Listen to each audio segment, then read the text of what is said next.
I've gone back and forth about whether to share this, but I think I need to put it somewhere. This happened when I was a sophomore at school in the Northeast. I won't say which one, and I'm in Kappa. I'm an English major, and I've always taken my academics pretty seriously because I'm trying to get into law school after I graduate. That's relevant context for what I'm about to tell you. Last semester, I enrolled in this upper-level course on English Romanticism. The class was pretty small, maybe 25 students in total, and it was mostly juniors and seniors. There was a professor who led the seminars, of course, but most of the actual teaching was done by the TA during discussion sections. His name was Romer, and yes, that was his real name. I still don't know if it was a first or last name situation, but that's what everyone called him. He was maybe late 20s, kind of lanky, and gave off this "I'm in a band but not a good one" type of energy.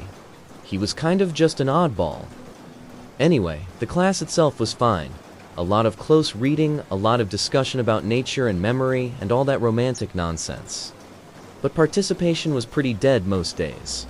People would just sit there and wait for Romer to fill the silence, which he hated. You could tell it made him uncomfortable, which was problematic because then he'd start cold calling on people and chirping at them when they clearly didn't know what was going on. There was one guy, though, who always seemed to keep things alive. His name was Luke. He was tall with brown hair, and the only other thing I knew about him was that he was in one of the better frats on campus.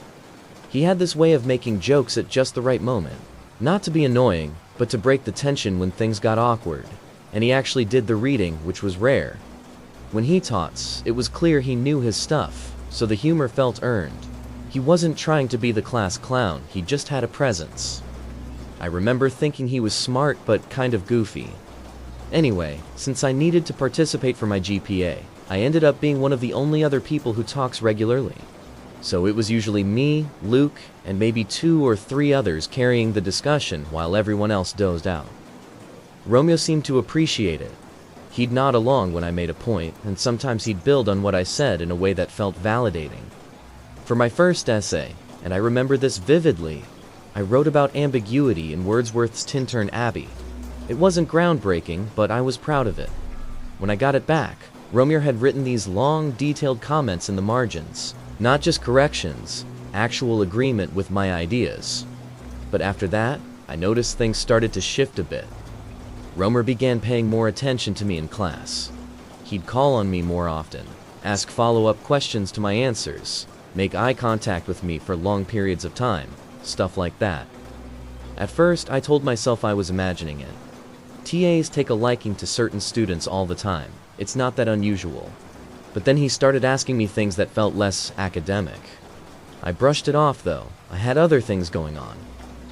Around the same time, I started running into Luke more and more outside of class.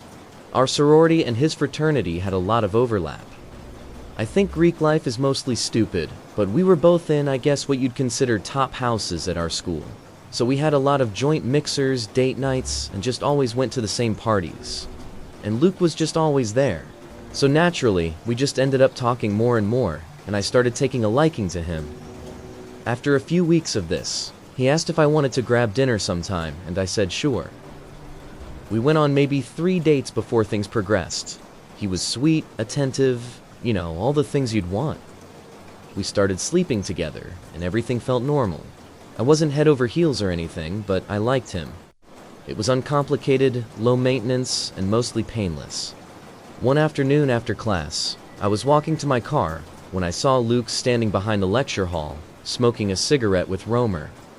They were talking like they knew each other, which struck me as weird. I didn't even know Luke smoked. When I asked him about it later, he laughed and said he was just trying to get on Romer's good side so he wouldn't have to try as hard toward the end of the semester. I told him I was kind of pathetic, and he laughed and said he'd take pathetic over a bad grade any day. A few weeks later, when I came back, I noticed his phone was lying next to him on the bed with a YouTube video playing. I know I shouldn't have looked, but curiosity got the better of me. Can you blame me? I'm a college girl in a sorority. The types of guys I'm surrounded by would cause any rational person to develop trust issues. So I went through his phone. I'm not sure what I was expecting to find, but I was definitely not expecting to find a collection of photos of me, and there were a lot of them. Some were more benign. Photos of me going about my day or studying or walking to class. But there were others. I'll let you fill in the blanks yourself, but they were, let's just say, suggestive. Some of them were ones I'd sent him, but there were quite a few that I had no recollection of ever taking. I wasn't mad or anything, mostly creeped out. Like, if he had asked me for most of them, I probably wouldn't have been opposed at all. I didn't wake him up that night. I just went back to sleep, not really knowing how to feel. I ended up keeping things to myself, partly because I was embarrassed, but partly because I didn't want him to know I'd snooped through his phone. A week later, after he'd fallen asleep again, I decided to try guessing his password, which actually wasn't too hard. It was just his birthday, but reversed. This time, I went deeper. Brace yourself, because things moved really fast from this point forward. I checked his messages, his deleted photos, everything. Then I found something horrifying. He'd been sending photos of me, those photos of me, to an unsaved number, regularly for weeks. Basically the entire duration of time we'd been seeing each other. It was sick, and it was probably illegal too, but I couldn't think about that. I was shaking. I took pictures of everything, and then I started to cry. I couldn't control myself. I basically slapped him awake and demanded to know who the number belonged to, and he stumbled through this ridiculous story about how it was just his backup phone, how he liked to have copies of everything in case his main phone got lost. I knew instantly that was bullshit. I stormed out before he could convince me to stay. I was a complete wreck. I was a psychological mess, and I felt gross. I really didn't want to get into the immediate aftermath of everything, so I won't. Just know that it was probably the worst week of my life. The last thing I need is for that trauma to reopen, if anyone figures out who I am or anything. So that's another reason I'm keeping the details to a minimum. The unknown number ended up belonging to Romer, my TA. The police got involved, and Luke confessed pretty quickly once they started pressing him. He admitted that Romer had been paying him, hundreds of dollars apparently, in exchange for photos. The whole thing I've been going on since the beginning of the semester, maybe longer. I don't know all the details, and honestly, I don't want to. Luke got expelled from university, and Romer got fired.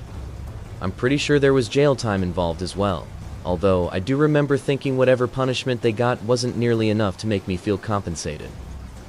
That was over a year and a half ago. I'm a senior now, and I'm almost done with school. I'm kind of relieved about that, to be honest. I've dealt with things in my own way, and I won't get into that, but I thought everything was behind me. A few weeks ago, though, I started noticing something. There's this silver sedan that's been parked outside my sorority late at night.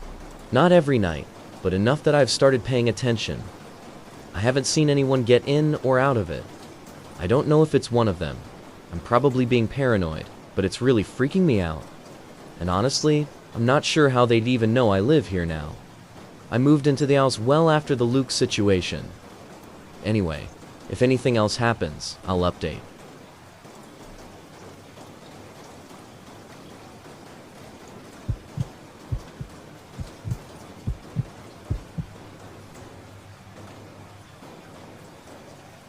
This happened like 2 weeks ago.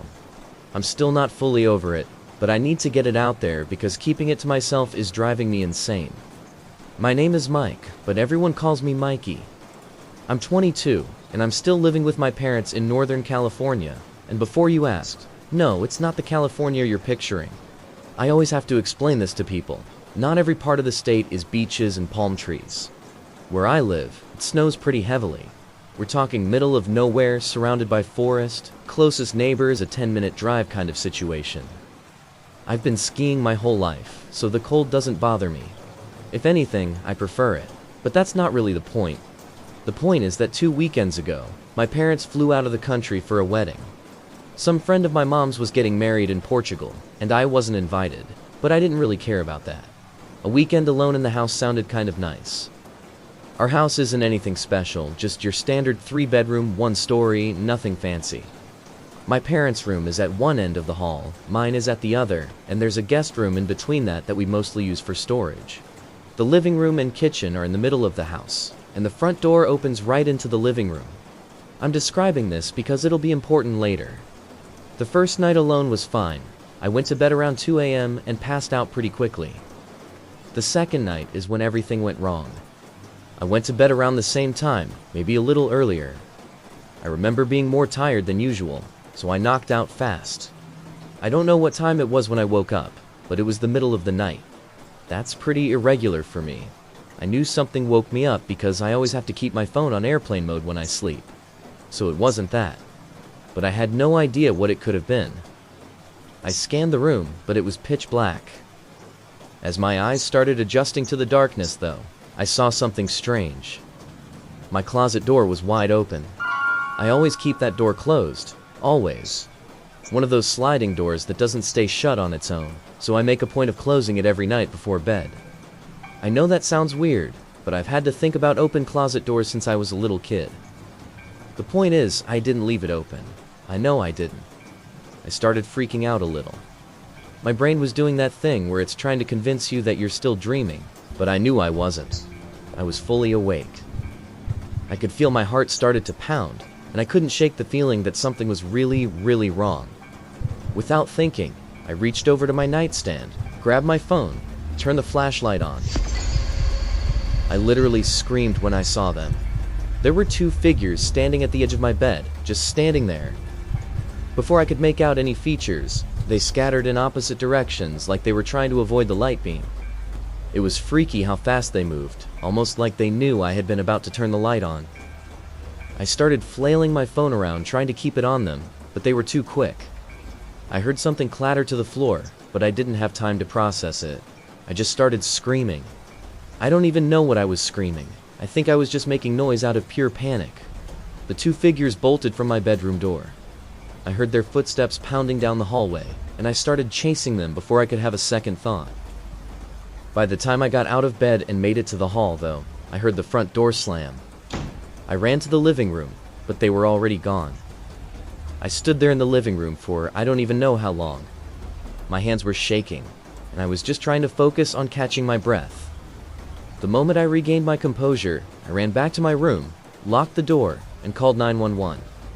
While I was waiting for the police in the safety of my locked room, I finally turned the light back on. That's when I looked down at the floor by the edge of my bed and saw what had clattered during the commotion. It was one of my mom's kitchen knives. I almost threw up. I'm not kidding. Those people had been standing over me with a knife while I was sleeping. If I hadn't woken up when I did, I don't even want to think about what would have happened. I probably wouldn't have woken up. The police showed up maybe 20 minutes later. They searched the entire property, but there was no sign of anyone, of course. They took my statement, asked me a bunch of questions, and then one of the officers told me I must have forgotten to lock the front door. I told him I remembered locking it, but he just kind of shrugged and said that was the only explanation, being as there were no signs of forced entry, and every other door and window throughout the entire house was locked. The only thing that even could have been unlocked was the front door. I accepted that and watched them leave, but I knew I locked the front door. Fast forward through the nonsense of my parents getting home the next day and scolding me all over again for forgetting to lock the front door. There's no need to get into that. It's been 2 weeks now, and I still don't have an explanation. Forget whether the door had been locked or not. Why the hell were two people in my room with a knife? Just rob the place. It's not like I would have noticed them come and go. At first, I thought whoever broke into my house that night might have known my parents were out of the country, but now I'm starting to doubt that theory, because I have trouble believing standard thieves would go out of their way to kill someone.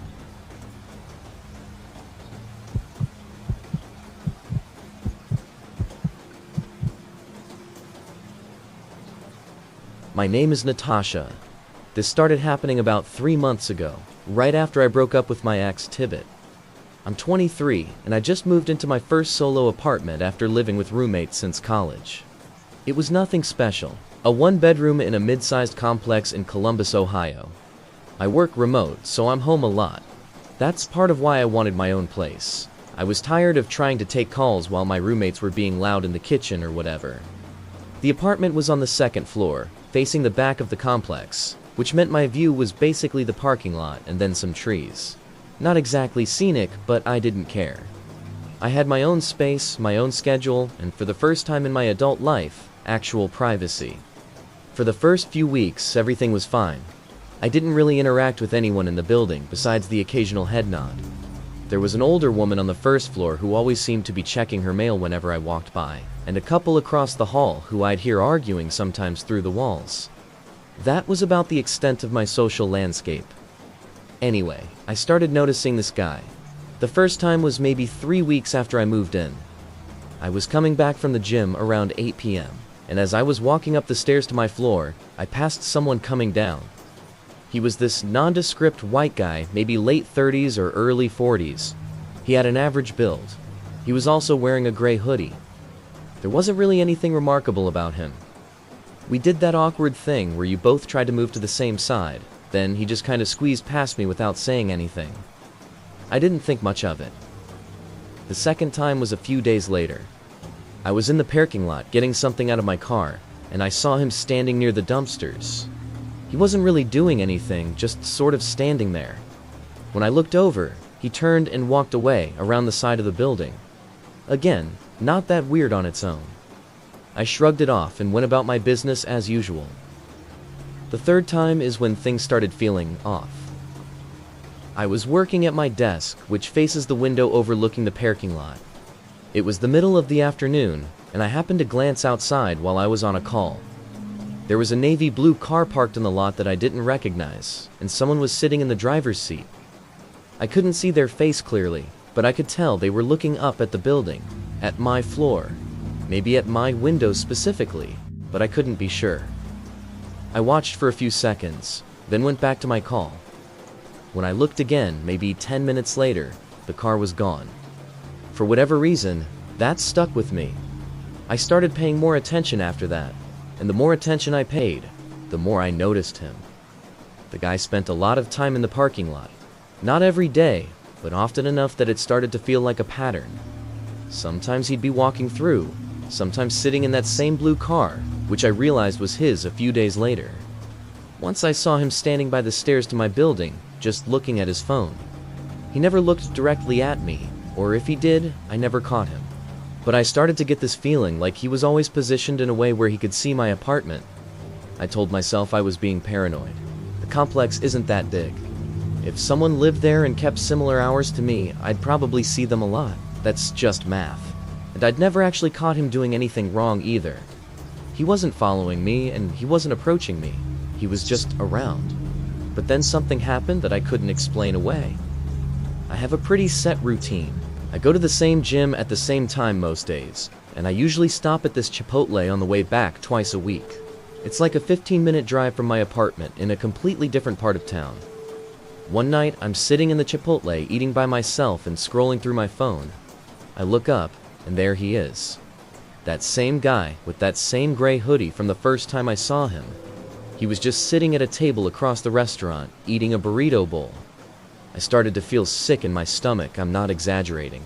I felt physically sick for a second, because there was no reason he should be there. The gym I go to is in a different direction. This Chipotle isn't even near anything else. It's not like it's on a main road where you just happen to end up. You go there on purpose. I tried to rationalize it. I mean, Chipotle is pretty popular, and he was eating, but he was also looking at me. Not obviously. He looked down at his food, then glanced up, then looked down again. But I could feel it. When I got up to leave, I swear he started gathering his stuff too. I walked to my car fast. I didn't run, but I was moving. I got in, locked the doors, and just sat there for a second. When I looked back at the restaurant, I couldn't see him through the windows. I don't know if he came outside or not, but I didn't want to stick around. To drive home, I kept checking the mirrors. I didn't see anyone following me, and I took a weird route just to be safe. He was probably overkill, especially because he already knew where my apartment was, but I wasn't thinking straight. When I got back to my apartment, I sat in the dark for like an hour just watching the parking lot through my window. I never saw either him or that sedan. So eventually, I convinced myself I'd overreacted and went to bed. The next morning, though, I woke up and looked outside like I'd been doing every morning since this started. The sedan was there, and I could see someone sitting in it, so I didn't think twice and just called the police. I felt stupid doing it. What was I gonna say? Something along the lines of, there's a guy who I keep seeing and it's making me uncomfortable. As silly as it sounded, I called anyway, and I tried to explain the situation. The officer I talked to was polite, but clearly thought I was being paranoid. He said they could send someone to check the parking lot, but unless the person was doing something illegal, there wasn't much they could do. He suggested I document things, write down dates and times, take pictures if I could, and call back if anything escalated. By the time a patrol car actually showed up, maybe 45 minutes later, the sedan was gone. The officer walked around the complex, knocked on a few doors, and basically told me what I expected. No sign of anyone suspicious, no complaints from other residents. He gave me a card and told me to call if anything else happened. Nothing happened for about a week after that. I started to relax a little. I figured maybe the police visits had spooked that creep. Or maybe I really had been imagining things and my brain just needed to reset. But then I got the note. It was slipped under my door sometime during the night, and I found it in the morning when I woke up. It was a handwritten note that read, "You should really close your blinds at night." I was terrified. I remember dropping the note out of fear before scrambling to pick it back up. My hands were shaking, and I felt a really nasty feeling of danger and helplessness. I ended up moving out 2 weeks later. I didn't even wait for my lease to end. I just paid the penalty and left. I thought that was the end of it. I moved back in with my parents, planning to stay there until I found another apartment. But if that was really the end of it, I probably wouldn't be writing this. About a month after moving back home, I was driving back from the gym. A different gym, obviously, one near my parents' place. And that's when I saw it. A navy blue sedan parked on a random side street maybe 2 blocks from my parents' neighborhood. I immediately recognized the car, and I knew it was the same car. I knew it for a fact. I sped the rest of the way home, trying not to freak out. I didn't see anyone following me, but that almost made it worse. 'Cause if it was him, and I'm almost positive it was, then he probably already knew where I was going. I told my parents as soon as I got inside. My dad said he'd keep an eye out, and my mom started double-checking all the locks. They'd been watching the street more carefully since then. My dad even mentioned getting a camera.